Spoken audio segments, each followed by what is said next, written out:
আসসালামু আলাইকুম, আপনারা কেমন আছেন? দেখেন ঝুলন্ত বাগান। আমার বাবলু বুদ্ধি খাটিয়ে কি সুন্দর করে ঝুলন্ত বাগান তৈরি করেছে।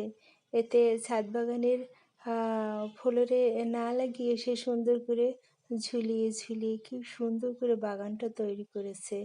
কারণ অক্সিজেনের তো কোনো ঘাটতিই হবে না, কারণ একটা মানুষ গড়ে 550 কেজি অক্সিজেন গ্রহণ করে। এই অক্সিজেনগুলো কোথা থেকে আসবে? আমার বাবলু তাই অক্সিজেন বাড়িও আমার বাবলুর বাড়িটিকে বলা যায় অক্সিজেন বাড়ি, কারণ চারদিকে গাছ আর গাছ।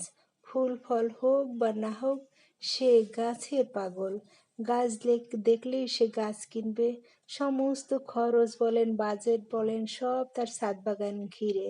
তার শুধু ছাদ বাগানের গাছের পরিচর্যা করা, একটা একটা করে প্রতিদিন গাছের কি সুন্দর করে যত্ন নেয়, প্রতিদিন অনেকবার পানি দেয়, গাছকে গোসল করায়, কত কি।